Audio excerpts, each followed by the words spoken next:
जी अस्सलाम वालेकुम। आज एक वीडियो के साथ मैं आप सबकी खिदमत में हाज़िर हूँ और इस वीडियो का जो मकसद है, क्योंकि आज फ्राइडे है तो सोचा कि आज कोई ना कोई पैगाम जो है बहुत अच्छा वो अपने नाजरीन को, अपने सुनने वालों को देना चाहिए। उस पैगाम में जो मैं बात करना चाहूँगा वो एक्चुअली इंसानों के पीस के मुतालिक है, उनके अमन के मुतालिक है और उनके सुकून के मुतालिक है। तो ये याद रखिए कि दुनिया में जो इंसान की सबसे ज़्यादा इम्पॉर्टेंट चीज़ है उसका नाम है उसका पीस, उसका अमन।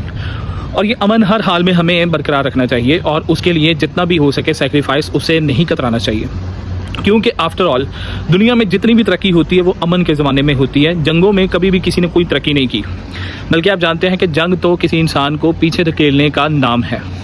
किसी इंसान को पीछे धकेलने का ना सिर्फ, बल्कि ये मुआशरों को भी पीछे धकेल देती है। उसके साथ साथ फिर ये सोसाइटीज़ को पीछे ले जाती है, ये पूरी की पूरी तहजीबों को तबाह करके रख देती है।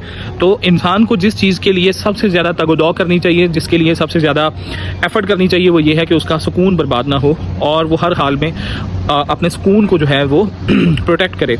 और ये भी याद रखिए कि वो लोग, वो कौमें या वो तहजीबें जो अमन को प्रेफरेंस देती हैं, अमन को प्रेफर करती हैं, वो हमेशा तरक्की याफ्ता रहती हैं। मैंने अपनी एक वीडियो में मैंने ये पैगाम दिया था कि हज़रत इब्राहीम अलैहिस्सलाम ने मक्का के मुतालिक ये दुआ की थी कि ऐ अल्लाह इसे अमन का गहवारा बना दे। और उसके बाद आप देखिए कि आज पूरी दुनिया की जो तरक्की याफ्ता टेक्नोलॉजी है वो आपको मक्का शहर में नज़र आएगी। और उसकी वजह क्या है कि सिर्फ़ और सिर्फ उसके पीछे एक दुआ है, और दूसरा सऊदीया का अनकॉम्प्रोमाइजिंग जो बिहेवियर है, उसका अनकॉम्प्रोमाइजिंग बिहेवियर ये है कि वो कभी भी अपने अमन पर समझौता नहीं करते। और उसका नतीजा डेफिनेटली ये है कि फिर वहाँ के लोग भी खुशहाल हैं, वहाँ के लोगों में सुकून भी है, तमानियत भी है, इत्मीनान है, और उनको हर वो सहूलत मुयसर है जो किसी एक अच्छे मुआशरे को मुयसर हो सकती है। तो उसकी जो बेसिक रीज़न है वो यही है कि वहाँ पर अमन है। तो अमन हमें हर हाल में प्रोटेक्ट करना चाहिए अपना। उसके बाद फिर दूसरे नंबर पे ये बात याद रखिए कि जो इंडिविजुअल पीस होता है, यानी ऐसा घराना या ऐसा शख्स जो किसी झगड़े में नहीं पड़ता, या जो ऐसे लोगों से दूर रहता है जो उसके अमन के लिए ख़तरा होते हैं, क्योंकि हमारे इर्द गिर्द भी बहुत सारे टॉक्सिक लोग होते हैं और वो टॉक्सिक लोग क्या करते हैं कि हमारे अमन को बर्बाद करने में कोई कसर नहीं छोड़ते।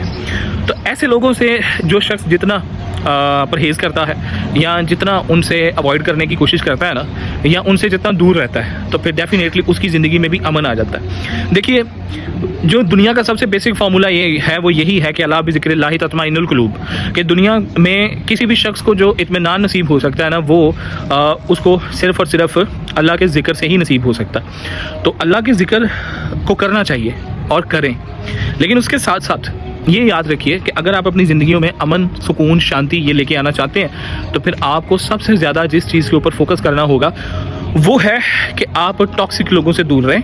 और ऐसा शख्स जो आपकी ज़िंदगी में गीबत को लेके आता है, आपके साथ आके दूसरों की गिबतें करता है, लेग पुलिंग करता है, बहतान तराशी करता है, इल्ज़ाम तराशी करता है, ऐसे शख्स से आप दूर रहें और अपने आप को किसी झगड़े का हिस्सा ना बनने दें। मैं यहाँ पे आपको इंटरनेशनल रिलेशंस में से एक मिसाल देना चाहूँगा कि 1949 से चाइना ने डिक्लेयर कर दिया कि वो एक कम्युनिस्ट कंट्री है, यानी वो एक ऐसा कंट्री है जिसमें इश्तराकी निज़ाम होगा।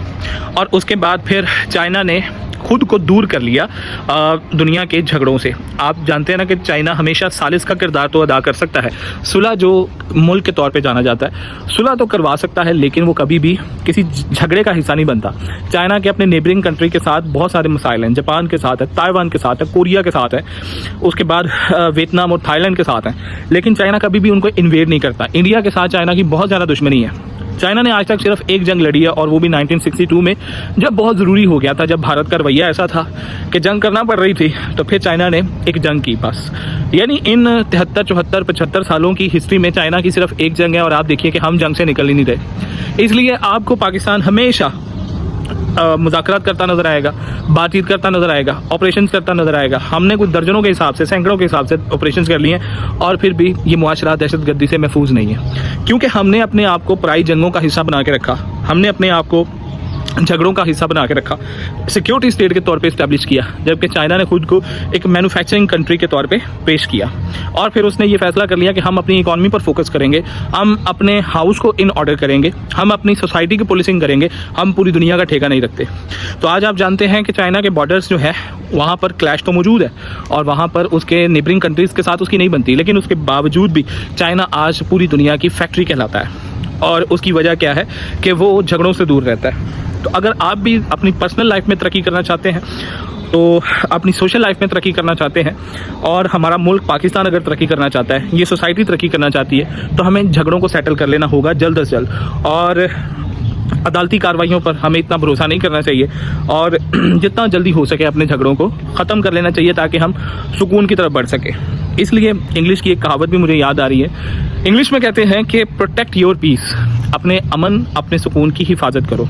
तो पाकिस्तान के अफराद को, पाकिस्तानी अवाम को और पाकिस्तानी सोसाइटी को अपने सुकून की हर हाल में हिफाजत करनी होगी।